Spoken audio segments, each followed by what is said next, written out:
নমস্কার, মমতাজ কিচেনে আপনাদের সবাইকে স্বাগত জানাই। আজকে আমি একেবারে নতুন একটি রেসিপির ভিডিও নিয়ে চলে এসেছি। তার জন্য পুরো ভিডিওটি দেখার অনুরোধ রইল।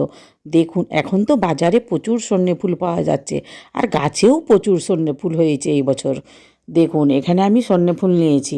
সন্নে ফুলগুলি ওই লবণ জলে ভিজিয়ে রেখে দেবো 5 মিনিট। এখানে একটা বাটিতে একটা ডিম নিয়ে নিচ্ছি, আর 2 চামচ বেসন আর 1 চামচ চাল গুঁড়ি নিচ্ছি।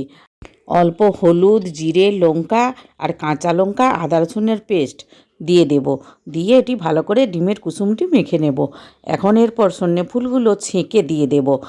সজনে ফুলগুলি খুব ভালো করেই ছেঁকে নিতে হবে, একটুও জল থাকা চলবে না। আমি এখানে খুব ভালো করেই ছেঁকে নিয়েছি। দেখুন, এইভাবে মেখে নিচ্ছি। আমার কাছে মনে হচ্ছে আর একটু বেসন লাগবে। 1 চামচ বেসন দিয়ে ভালো করে মেখে নেব। দেখুন কত সুন্দর মাখাটা হয়েছে। এখন আমি এইভাবে একটি একটি করে পাকিয়ে নেব। আমি আজকে সজনে ফুলের কাটলেট বানাচ্ছি। আপনারা শেপটা যে কোনো শেপে আনতে পারেন। আমি এখানে এইভাবে বানিয়ে নিচ্ছি। এখানে বিস্কুট গুঁড়ো রেখেছি, বিস্কুট গুঁড়োতে মাখিয়ে নিচ্ছি। এইভাবে করলে কি বলুন তো, উপরটা মুচমুচে আর ভিতরটা খুবই নরম হবে, আর খেতে সত্যি অসাধারণ লাগে।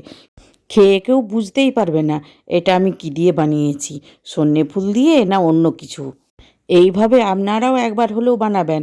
আর যদি বানান, আমাকে কমেন্ট করে জানাতে ভুলবেন না কিন্তু সজনে ফুলের কাটলেট কেমন হয়েছে। একইভাবে সবগুলি এখন আমি পাকিয়ে নেব। দেখুন, আমার সব প্রায় পাকানো হয়ে এসেছে। এখন গ্যাস জ্বেলে নেব। গ্যাসের মধ্যে একটি কড়াই বসিয়ে দেব। কড়াইয়ে তেল দিয়ে দেব।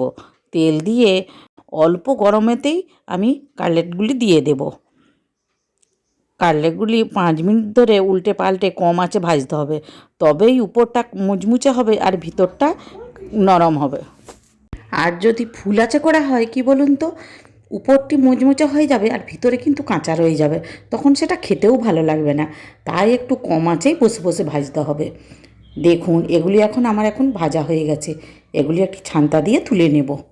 এইভাবে আরও বাকিগুলি ভেজে নেব। এইভাবে বানিয়ে আমাদের খুব ভালো লেগেছে বলেই আপনাদের সাথে শেয়ার করছি। একবার হলেও এইভাবে বানাবেন। সজনে ফুল তো সবসময় পাওয়া যায় না, আর সজনে ফুল খাওয়া শরীরের পক্ষে খুবই উপকার। তাই এইভাবে যদি বানিয়ে দেন, ছোট থেকে বড় খেতে খুব পছন্দও করবে, আর আমি গ্যারেন্টি দিয়ে বলছি, আবার বানানোর জন্যও বলবে। আজকের রেসিপিটি ভালো লাগলে একটা লাইক করার অনুরোধ রইল, আর প্লিজ সাবস্ক্রাইব করবেন, আর বন্ধুবান্ধবদের সাথে শেয়ারও করবেন। ভিডিওটি শেষ পর্যন্ত দেখার জন্য ধন্যবাদ। আর এই কাটলেটগুলো কফি দিয়ে বা সস দিয়েও খেতে কিন্তু দারুণই লাগে। বিকালে চায়ের সাথে কিন্তু বিশাল জমে যাবে। আবার দেখা হবে নতুন কিছু রেসিপির ভিডিও নিয়ে মমতাজ কিচেনে। আপনারা ভালো থাকবেন। ধন্যবাদ।